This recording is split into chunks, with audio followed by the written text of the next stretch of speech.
Más de uno La Bañeza y Astorga. Paloma Muñoz, Onda Cero.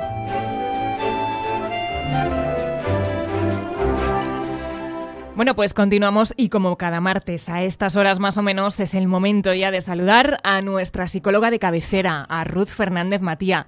Ruth, muy buenos días. ¿Qué tal? ¿Qué tal, Paloma? Buenos días. Bueno, hoy creo que nos vas a hablar de un tema que seguro va a ser muy interesante y quizá muchos de nuestros oyentes se sientan identificados, que es el síndrome del nido vacío, ¿no? ¿Qué se conoce? ¿A qué hace referencia esta expresión, Ruth? Bueno, el síndrome del nido vacío, Paloma, no es un diagnóstico, no es un diagnóstico clínico, pero es muy, muy habitual y cada día lo vemos en consulta muchísimo más. El síndrome del nido vacío es cuando pues, los padres experimentan pues, esos sentimientos de pérdida, de tristeza, pues cuando ya el último hijo o el hijo que tienen se va de casa, ¿no? Abandona ese nido. Fíjate, Paloma, que sobre todo es curioso porque cuando una está embarazada ese último trimestre prepara el nido, ¿no? Porque a veces hay embarazadas que les da por limpiar y sobre limpiar de limpio para preparar, ¿no? Esa llegada del bebé y va preparando el nido. Pero luego hay otra etapa que es como digo yo, que se le decía justo ayer a una paciente, digo, estás en la edad 5.0, ¿no? Que es esa edad a partir ya como casi los 50, la versión nueva que hay que construir, la versión 5.0, que es ya cuando nuestros hijos ya, pues ya van ganando esa independencia, esa autonomía ya pues a lo mejor muchos ya vivir fuera de casa y ya, bueno, pues el nido queda vacío. ¿Y qué pasa? Pues que hay padres y madres que han dedicado toda su vida a sus hijos, como es lógico, pero se han olvidado de otros roles de su vida, para que me entiendas. Se han olvidado también de cuidarse a ellos mismos, de buscar pues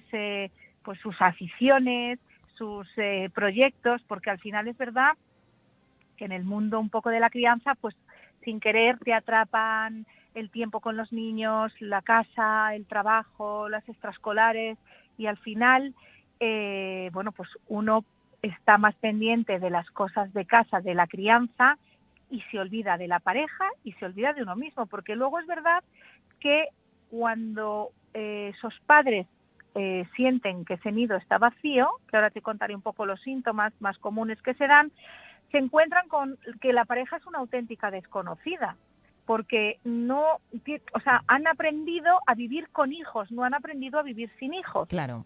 Que eso pasa muchísimo. Sí, a centrar toda su vida, toda su actividad en torno a esos niños, ¿no? Claro. Entonces, entonces al final vienen a consulta, lo que demanda mucha gente es como que vienen pues a esa edad sobre los 50, como con una sensación general de soledad, ¿no?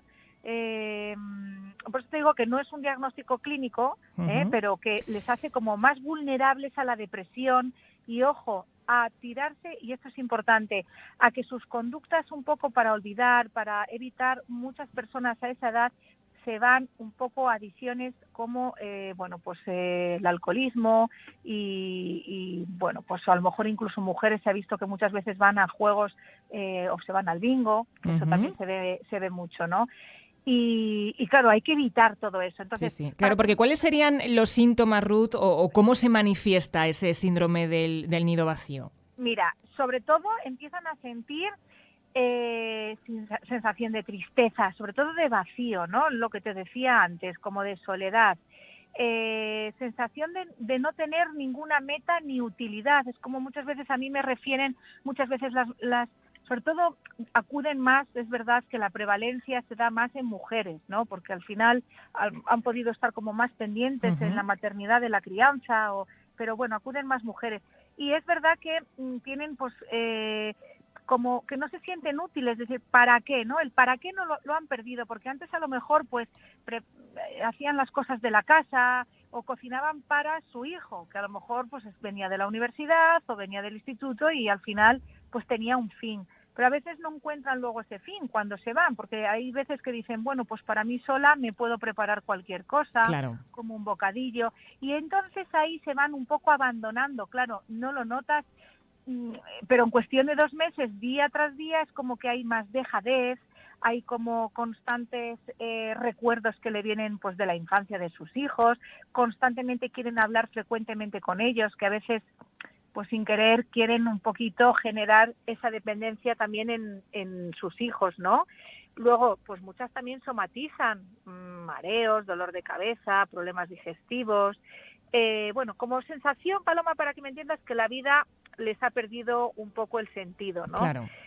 Y luego, lo que comentaba antes, problemas de pareja, que cuando llevan tantos años pendientes de la crianza y pasando el tiempo de ocio en familia, compartiendo, llega un momento que al final con la pareja, como no has compartido, no has tenido tantos momentos, se encuentran como dos auténticos desconocidos, entonces tienen que volver a encontrarse, lo que te decía antes, ¿no? Entonces es importante, si quieres, para que la gente un poco pues pueda empezar a trabajar, ¿no? en ese nido, porque hay gente que además, hay a mujeres que se le juntan con alteraciones hormonales, la menopausia, entonces a las pobres esa edad es lo que te comentaba, que yo siempre digo, en consulta hay que construir esa nueva versión, ¿no? Tuya. Claro. Aprender a desprenderse antes.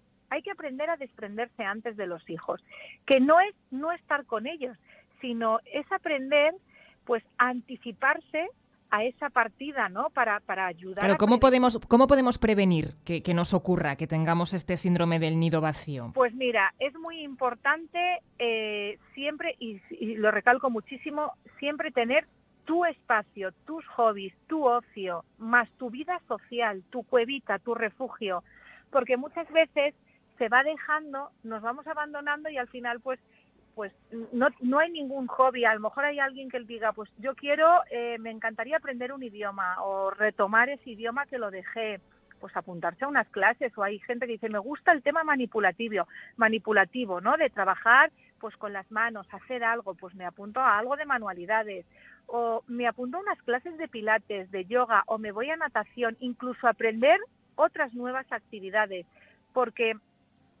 cuando tus hijos no estén en casa, tienes mucho tiempo libre. Claro. Es que al final se divide, o sea, es que hasta el tema, yo qué sé, de limpieza de ropa, de trabajo, ¿no? Los padres y madres al final no es lo mismo cocinar para uno que cocinar para 4 o para 5, es que en todo se nota y entonces hay tanto tiempo que luego pues no sabes en qué gastar ese tiempo. Entonces lo primero para prevenir es buscarse desde ya, porque la crianza de los hijos hay tiempo también para todo. Y hay que siempre respetar tu tiempo, tener siempre un poquito de tiempo por y para ti y cultivar las relaciones sociales, porque sin relaciones sociales no va a haber no vas a tener esa vida plena de vías de escape. Por eso mucha gente al final recurre a vías de escape que no son nada saludables. O empezar a hacer algún deporte nuevo. Claro. O sea, el apoyo es muy importante, compartir sentimientos, ¿no? Claro, muy importante eso, prevenir, ¿verdad? Darnos cuenta que al margen de nuestros hijos, que por supuesto nos ocupan muchísimo tiempo, todo nuestro tiempo y prácticamente en la mayoría de los casos es nuestra prioridad, nosotros también somos personas, también tenemos una vida. Pero claro, Ruth, si ya llegamos tarde a esto, si esto no lo hemos hecho, en el momento en el que los hijos se van de casa, ¿cómo podemos superar ese síndrome? ¿Qué trucos nos puedes dar para evitar esa tristeza de la que nos hablas cuando los hijos se van de casa?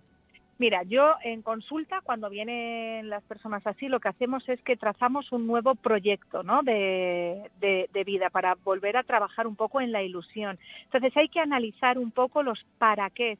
Todo el mundo se tiene que levantar con un para qué, porque si no te levantas con una finalidad, como que al final del día no vas a sentirte, como mucha gente dice, no me he sentido útil, total, ¿qué he hecho? ¿No? Y es donde ahí empieza el abandono. Entonces, lo que hay que empezar a trabajar es en algo que les motive, en algo que les dé sensaciones, que siempre lo digo. Entonces, puede ser, hay que probar, hay que ir probando, pues a lo mejor un voluntariado, el deporte, si a lo mejor no es llenar todos los días muchas horas, si es que a lo mejor con media hora al día de calidad o 1 hora al día con ese deporte, con esa clase o con ese estudio, llega. Pero hay que tener un hábito, una rutina, porque muchas veces luego encima se junta con la jubilación de muchas personas y ahí ya viene el desbarajuste total, porque de tener muchísima actividad laboral, el nido vacío, al final se encuentran las personas en casa que no saben qué hacer, cómo llenan ese tiempo. Entonces hoy en día hay tantas facilidades para hacer cosas online, cosas presenciales, deporte, muchísimas cosas. Entonces hay que intentar cuando ya estás en ese momento, hacer un análisis, que por eso a veces un profesional te puede guiar, porque te ayudamos un poco a marcar objetivos realistas, alcanzables, de tanto a corto plazo como quien dice mensuales, ¿no? A medio plazo o a largo plazo. Pero es muy importante trazar un camino, trazar unas coordenadas y que cada uno busque su para qué. Todas esas personas que ahora están pasando por este momento de nido vacío, que se sienten un poco con esa soledad, con esa apatía, con esa distimia, que no llega a ser esa depresión, pero es ese estado de ánimo bajo, pues es el momento donde que se sienten, cojan papel y boli y empiecen a buscar por áreas de su vida, pues cómo está mi pareja, y fomentar un poquito, voy a intentar a ver qué puedo hacer con mi pareja, cómo está mi ocio, cómo está mi vida social, y ahí ir analizando todas las áreas y buscando objetivos cortos, realistas y alcanzables para ir trabajando en ellos. A ver, a veces es difícil, Paloma, hacerlo uno solo, ¿no? Porque yo lo estoy contando aquí y parece, pero luego es verdad que es mejor que eso esté guiado con un profesional que además es que nada, si es que a veces con 4 sesiones mismamente que alguien te dé esas herramientas, esas pautas, suficiente, ya ¿no? vuelas tú solo, vuelas, ¿no? Bueno, pues oye, está muy bien conocer que esta situación se da y mucho más de lo que nos podemos pensar, que tiene solución, ¿verdad? Porque es una época, bueno, pues de mucha tristeza. Es cierto que son muchos cambios después de muchos años centrados en nuestros hijos, pues lógicamente es ley de vida, tienen que volar, tienen que salir de casa y, hombre, pues es verdad que tenemos que llenar ese vacío y hacerlo de la mejor manera posible. Así que, bueno, prevención y si no se puede, pues pedir ayuda, que al final es lo mejor en estos casos, ¿no? Lo que nos estás diciendo, Ruth. Exacto, y sobre todo también aceptar, ¿no? Que cada momento en la vida pues tiene ese sitio, y sobre todo pues intentar pues que al final, si tu hijo está a lo mejor haciendo alguna actividad en ese momento, pues búscate tú en ese mismo horario una pequeña actividad para empezar ya a cultivar e ir sembrando tu nido. Oye, pues muy importante, esto que hoy nos has contado, este síndrome del nido vacío. Pues Ruth Fernández Matía, como siempre, un placer escucharte. Gracias por todo lo que hoy nos has contado y ya sabes, te esperamos dentro de 7 días con un nuevo tema. ¿De acuerdo? Gracias. Feliz Paloma, semana.